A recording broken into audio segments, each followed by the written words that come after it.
Et bonjour à toutes et tous, j'espère que vous allez bien, j'espère que vous êtes en forme. On se retrouve aujourd'hui pour notre petite capsule sur les énergies de la semaine. Oui, je sais, je ne suis pas tombé sur la tête. Oui, je sais qu'on n'est plus lundi, mais qu'on est déjà mardi.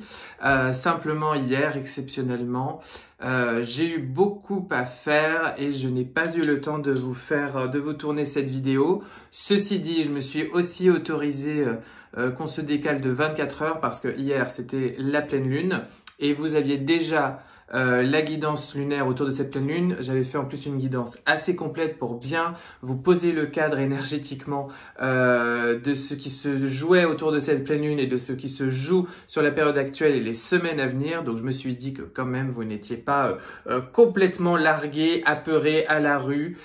Donc je me suis dit que ça devrait aller. Allez, je me plonge tout de suite quand même dans un petit propos sur ces énergies de cette semaine. Donc semaine qui s'est entamée par cette pleine lune avec cette éclipse lunaire, et nous sommes en semaine sainte puisque nous sommes la semaine de Pâques. C'est toujours une semaine riche vibratoirement. Il y a la confrontation à la fois d'énergies extrêmement lumineuses qui descendent jusqu'à nous, qui nous ancrent et qui nous permettent comme ça de pouvoir nous connecter à une énergie extrêmement douce, extrêmement ronde, chaleureuse, comme ça, qui nous hisse sur une nouvelle strate. Et puis, il y a le quotidien et les énergies parfois plus lourdes qui circulent dans l'air ambiant, et cette confrontation entre les deux qui peut créer certains petits orages passagers. Le tout est d'épouser complètement le courant le courant de vie qui s'exprime auprès de vous cette semaine, parce que c'est celui-là même qui vous propose de vous hisser sur cette strate et de profiter de ces énergies ascensionnantes pour faire votre petit chemin intérieur. Vous avez pu peut-être le remarquer, c'est comme si on avait eu le temps qui s'était écoulé un petit peu plus lentement depuis début mars. Et là, à nouveau, depuis à peu près vendredi, samedi, le temps s'est accéléré de manière incroyable. On a l'impression qu'on a regardé l'heure il y a 5 minutes et pourtant il y a déjà une heure qui viennent de se produire. J'ai trouvé qu'autour de dimanche, lundi, on a comme des espaces d'une heure ou deux où là, le temps semble ralentir curieusement et de manière assez significative, et puis il se réaccélère à nouveau.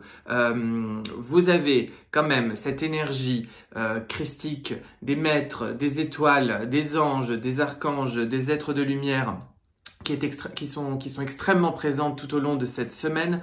Vous pouvez être du coup invité à méditer et à vous relier à ces fréquences extrêmement élevées, extrêmement belles.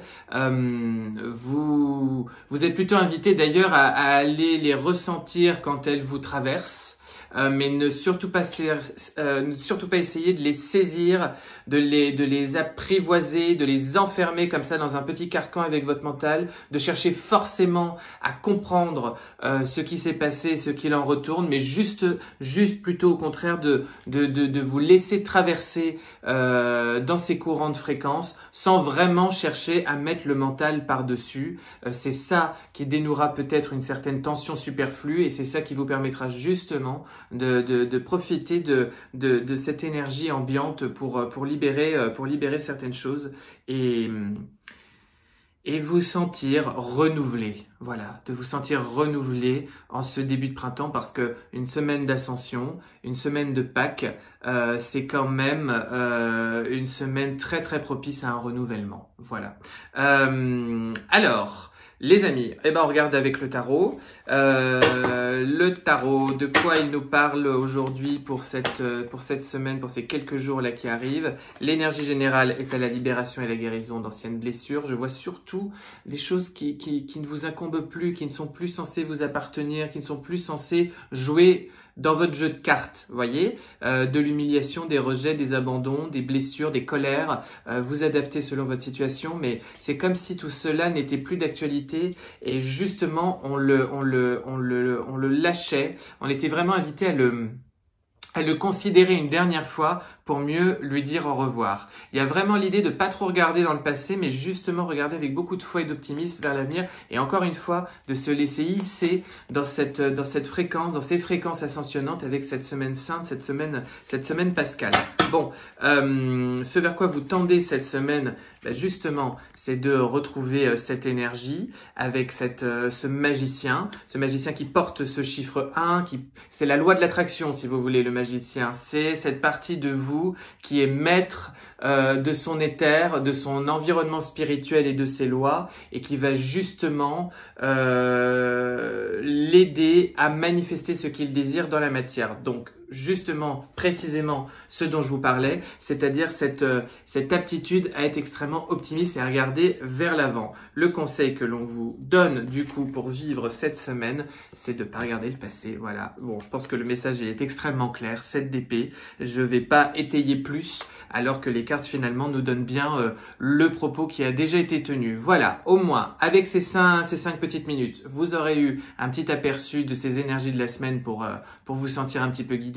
Je vous invite vraiment à aller voir la guidance pleine lune si ce n'est pas été déjà fait sur ma chaîne YouTube parce que j'ai eu un propos un peu plus complet sur la période actuelle. Et puis on va se retrouver très vite du coup pour les énergies du mois d'avril. Je vous embrasse, je vous fais des bisous et je vous souhaite une très très belle semaine et un très beau cheminement Pascal. À bientôt.